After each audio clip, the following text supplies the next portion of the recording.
जिस घर की नारियां सुबह उठते ही ये 3 काम करती है, सुबह उठते ही ये 3 कार्य करती है, उस घर की बरकत कभी कोई रोक नहीं सकता, कभी भी बरकत नहीं रुकेगी।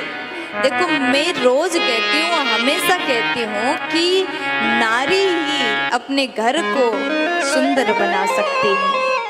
अगर घर की नारी, घर की माताएं, घर की बहुएं, घर की देवियां अगर रोज सुबह उठते ही ये 3 कार्य को करे तो वो नारी अपने घर से गरीबी को हटा सकती है।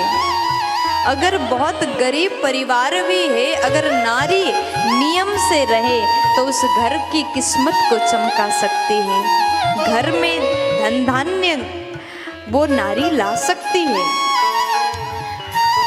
आप ये मत सोचिएगा कि वही नारी घर में पैसा ला सकती है, वही नारी घर को सुंदर सफल बना सकती है जो जॉब करती हैं, जो काम करती हैं, पैसा कमाती हैं। अगर पैसा ना भी कमाए तो नारी का विशेष भूमिका रहता है घर को धन धान्य से युक्त बनाने के लिए। सुबह उठते ही नारी का नियम हो, ये नियम तो पुरुष को भी करना चाहिए। सभी यहाँ जितने भैया लोग, जितने पापा लोग बैठे हैं, आप भी कर लीजिएगा, कोई दिक्कत नहीं। हम लोग क्या सोचते हैं ना, घर की जो बातें हैं, जितने काम है सब नारियां ही करें, लेकिन कभी कभी पुरुष भी करे तो दोष नहीं लगता। नारी तो करती ही है। धर्म को बचाने में विशेष भूमिका नारियों का है। लोग कहते नारी पूजा पाठ नहीं कर सकती, ये नहीं कर सकती, वो नहीं कर सकती, लेकिन अगर नारी ने पूजा पाठ करना छोड़ दिया तो धर्म बहुत कम हो जाएगा। धर्म करने वाले धार्मिक लोग कम हो जाएंगे। कथाओं में देखो नारियों की संख्या बहुत ज्यादा संख्या में हो जाता है, पूरा पंडाल भरा है नारियों से, और नारी कभी किसी से कम नहीं होती महाराज।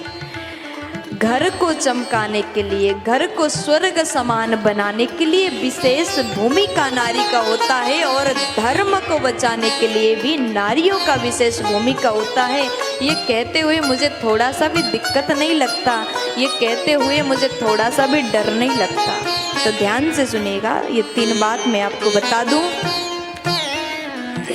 रोज सुबह उठते ही घर की बहू, घर की नारी धरती माँ को प्रणाम करें। ऐसी 3 माँ हैं जिसको प्रणाम करके नारी अपने घर को वैभव युक्त बना सकती, वैभव संपन्नता से भरा घर बना सकती हैं। सुबह उठते ही घर की देवी धरती माँ को प्रणाम करें, भाव से प्रणाम करें। हे धरती माँ, आप हमारे ऊपर, हमारे परिवार के ऊपर हमेशा कृपा बरसाएं। मैं आपके ऊपर अपने चरण रखने जा रही हूँ, मेरे हर एक कार्य को आप सफल बना दें। धरती माँ को प्रणाम करो। स्नान करके जब रसोई घर की ओर जाओ तो दरवाजे में, रसोई घर के दरवाजे को प्रणाम करो। ये प्रणाम कौन सी माँ को कर रहे हो? अन्नपूर्णा माँ को कर रहे हो, क्योंकि रसोई घर में अन्नपूर्णा का वास होता है।